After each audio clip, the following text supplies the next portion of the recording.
I do want to jump into some real estate updates. We've seen some changes over the years, not just market trends, but actual rules that have changed in the real estate industry. So we do want to go through that very quickly. And anybody that wants or has any questions, again, put them in the chat. I want to remind you, put any questions in the chat. We will go through it together. And let's dive in.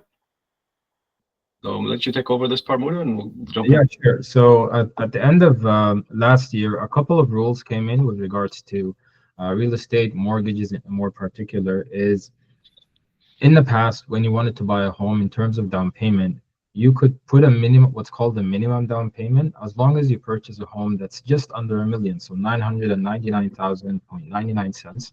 You can put 5%, and the rule usually is 5% of the first 500, and then an extra 10% on whatever is on top of that 500,000.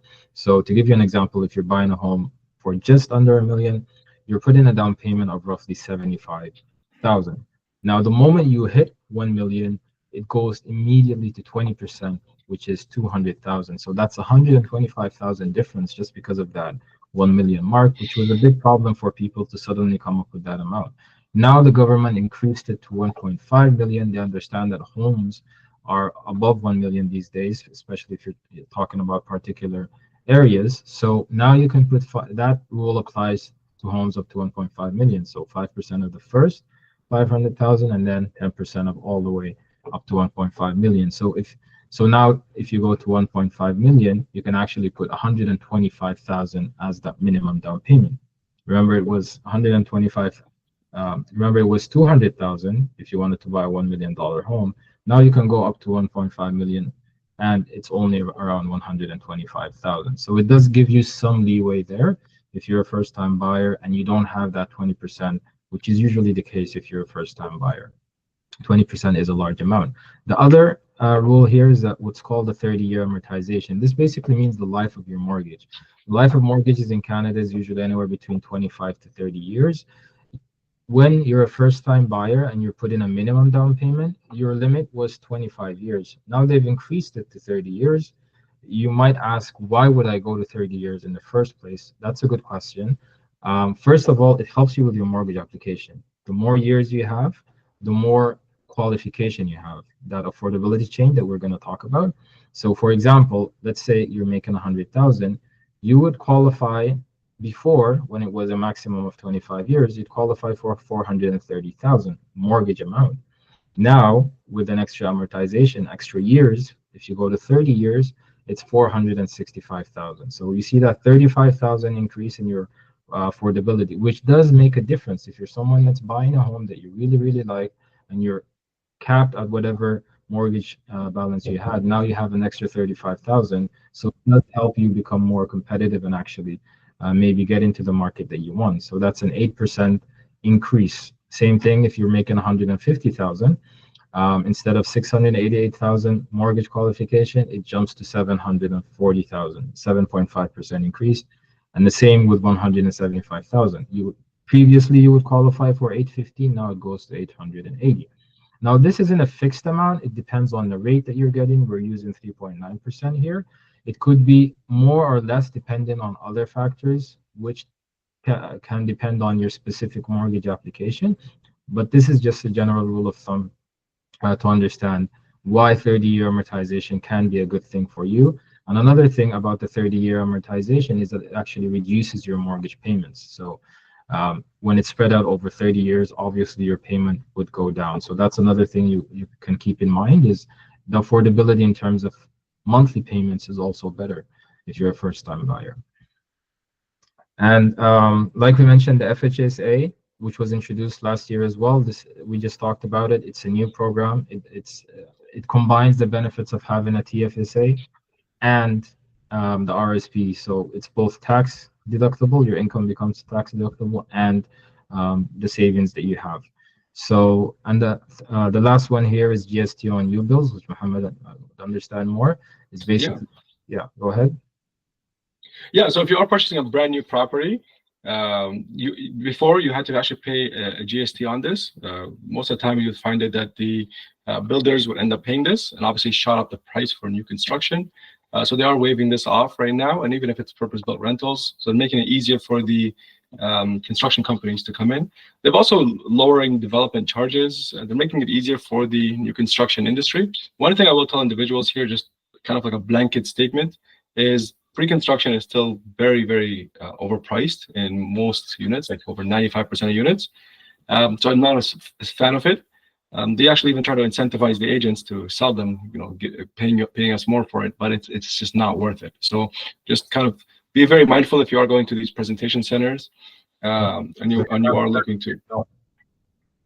What's that? You're not a fan of new pre-construction? I didn't know. Yeah, no, yeah. I make it very, like, if you watch my videos when I do my property tours, you find the pre-construction are not just smaller, or a lot of the new construction homes are just smaller, but they're also not built with the best quality, right? We just came out of COVID where it was very hard finding construction material. So you can imagine all the corners that were cut during the construction phase. But we'll dive into that in more detail for somebody that is looking for that. Thank you for going over the affordability changes over the year.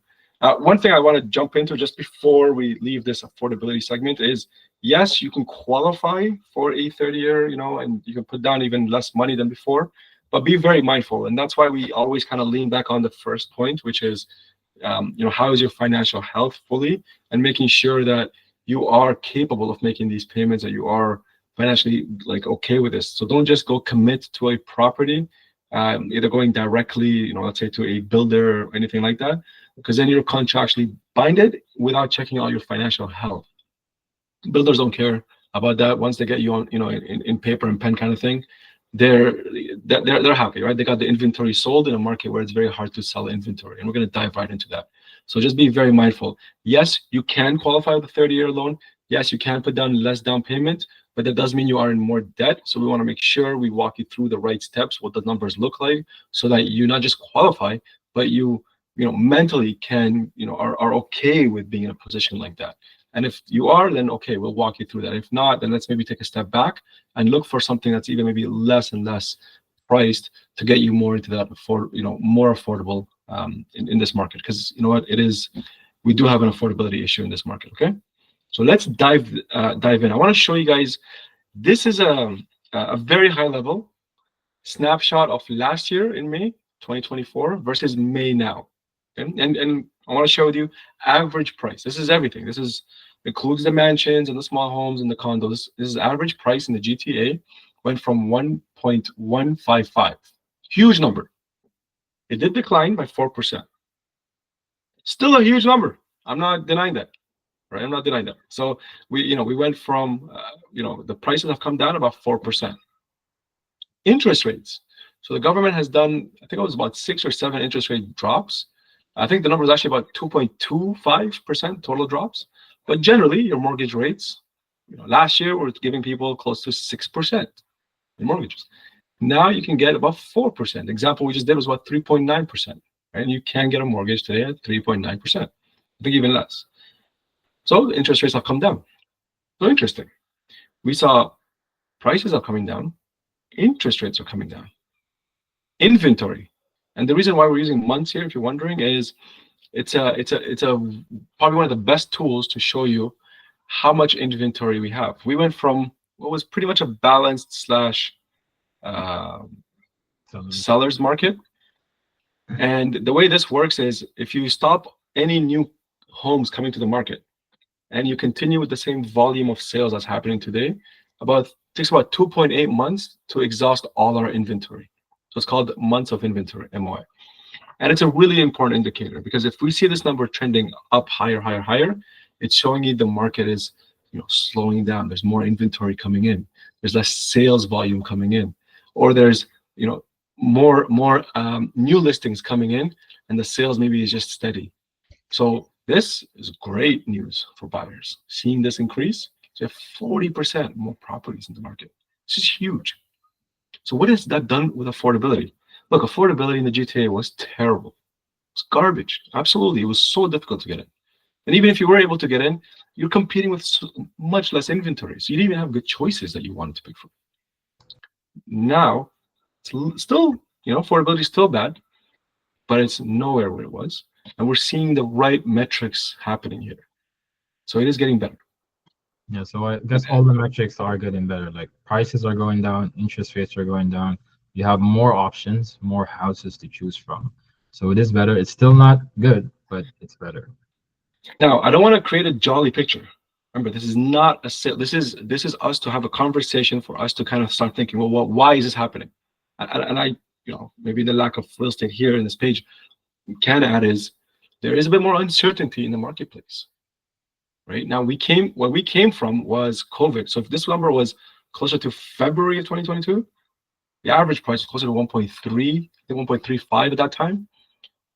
Right, months of inventory was closer to like 1.5. It was a strong seller's market.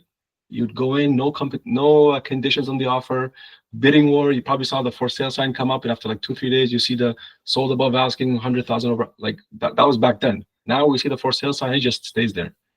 Right, so it's been trending good for the last few years, and I say good. It maybe sucks for the people that bought at peak price, but to be frank, it was an unreasonable expectation anyway. This is more reasonable numbers to see. The reason why I say affordability is bad is because it's still a dual income city for the most part. You do need to see that. You do need to have your financials in check. You maybe shouldn't buy a car if you're thinking of buying a house in the next year or two. A car payment of $500. Check this out, guys. You can buy a car for $30,000 that has $500 payments per month. It will lower your affordability by $100,000. So whatever mortgage you would have qualified for, drop that by $100,000, just because you bought a $25,000 or $30,000 car. So that's why I put this here. Okay, and I'm blunt. I'm not going to tell you, properties here are super cheap. Just go buy it. You want to make sure you're financially good first before we jump into even considering a property. Okay, let's continue here. Everybody comes to me with this. These are some of the stuff I put in here because everybody comes to me with this. I want to get a property. Here's my down payment. Here's my great credit. Here's my great job. Congrats, alhamdulillah, right? This is good. But I don't want to get anything with a condo fee. Like, well, what are you looking for? Anything small, 2-bedroom, 3 bedrooms, fine. But I don't want maintenance fees. I was like, well, hold on for a sec. What's going on with these condo fees or maintenance fees? Why is everybody freaking out? Let's do a quick example here. All right, so here we're looking at a condo townhouse with a purchase price of $750. Very reasonable price, by the way. And we're just working with individuals in Mississauga for this. We're working with individuals. We just finished working with individuals in what was it called, Vaughan. That was like this. Very similar example. Freehold in the area will go for about 900. Actually, we'll go closer to 950 in some cases, but let's just say 900. Okay, freehold townhouse. So both 3-bedroom, 3-bath, 3-bedroom, 3-bath. Very similar. Okay. One has the condo fees. Those nasty condo fees everybody has, right? $450. Let's just use it as an example. The other one is freehold. Not even something called a POTL, parcel of tied land, which sometimes even has another $100 maintenance fee, but let's just say it's zero. The condo fee one, it does include water, garbage, and it has the general exterior building insurance. So you still have to get your own insurance, but it's a little bit. Okay, it's included in that. So this one, roughly about $150. Water is very cheap. We're in a country where ample water. The exterior repairs are actually covered with the maintenance fees. So you get things like the roof, the windows, sometimes even the front door and garage. Sometimes it even goes as far as the landscaping of your front yard. Sometimes. So zero. Here, to be frank, getting a new roof and window, as much as people think it's expensive, it's not. You're going to have to put aside about $150. Okay, that's probably all you need. Mortgage payments. Here is the big kicker. Both of these, you put 20% down, same interest rate, everything. The mortgage payments are $2,800 for the condo townhouse. The mortgage payments for the freehold townhouse is about $3,400. You're starting to see where I'm going with this, right? When you do the numbers, guys, you have to say, what is my total cost of ownership? And when you go through it here, you'll find that the total monthly payment is $3,400 for a condo townhouse. You'll find for a freehold townhouse, it's about $3,700. Remember, we're now comparing apples to apples. People jump in and they say, no, look at this number, 2,800 versus, they look at 3,400 versus They don't even add the 150, both of these. Oops, sorry about that. Let me go back. Right? They say, well, look, they're both 3,400, but here it's freehold. I'd rather that. And I'm like, well, hold on for a second. It's not. They're not. That's not apples to apples, right? You're getting something with these maintenance fees, and you're getting some things, right? So that's where it is. Plus, you're able to get into a market where the affordability is 150,000 less. So why I'm saying this is I'm not selling you on just go ahead, everybody, get condo townhouses. They're obviously better. The number is lower. No, of course not. Why would people pay more? They're not stupid. The reason why people get freehold is it gives you more flexibility in terms of what you want to do. If you want to do some major renovations inside, and I don't mean like renovating your kitchen, I mean opening up walls and stuff like that, you can do that with freehold. There is a bit more growth potential because people like freehold more. You have a bit more control. You're not dealing with maintenance fees, which can be, right, especially for the new ones, they can be erratic and they can start jumping up. But if it's a condo townhouse that's been in the market for, it's been constructed 10 years or longer, usually you have what they call a trend. So you can go back and look at their condo corporation and see the health, the financial health of it, and you can see what their what they call their reserve fund, how much savings they have, how much they've been trending in maintenance fees. If 10 years ago they were at 280, 300, and now they're 450, it's like inflation. That's normal. So don't. Why I'm saying this is people say, "Oh, I'm going to wait another year or two to get to this, right? Or a freehold or a semi-detached or something." Instead, they can just start getting into the market and start building equity right away, right? So this is just something I want to kind of share, comparing apples to apples. 3-bedroom here, 3-bedroom here, very similar in a lot of ways. That condo fees are not so bad. Now, I want to add one more caveat here before I move on to the next slide. Is some condo townhouses do have exuberant numbers. I have seen 900. I have seen plenty of 900. I have seen 1,100, here and there. So you do get some that are just ridiculous.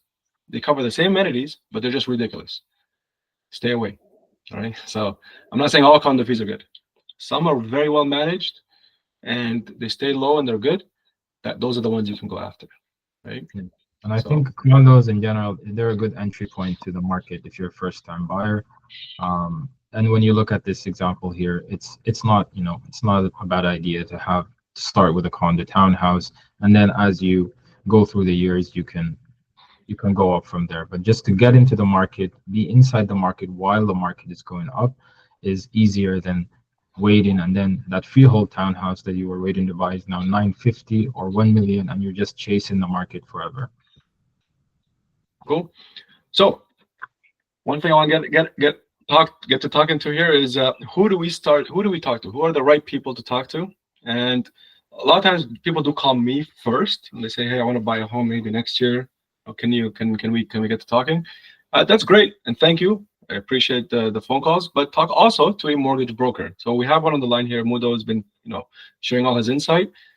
He will go through all of the financials. What a mortgage broker does is they shop the marketplace. They shop all of the banks, credit unions. If you're self-employed, it's a little bit of a trickier file. They can handle that, right? And they can get you into a mortgage and make sure it's not just the rate to look at.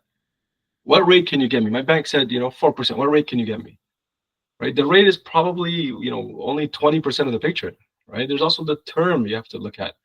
Is there any sort of portability? Can you port your mortgage over? What does it look like if you sell a little bit early, right? And then explaining to you all the different processes of different, walking you through that. And then what's interesting is when you go to your bank, you just got one rate, one person, that's it. They shop the entire marketplace for you. So talk to your mortgage brokers about that. And it's okay if you have a credit question or investment question or anything like that, because we have a network of individuals that we would love to share them with you. Okay. Myself, I share with you the actual marketplace. But I'm going to skip me for a second, because this is also just as important, way more important, actually, I would say. Financial advisors. These guys are with you for your life. They are there the whole time. You don't get a financial advisor or talk to a financial advisor when you're a millionaire. You can talk to them now to get to the millionaire. Okay, so a lot of people think these guys are only going to deal with you for big bucks. No.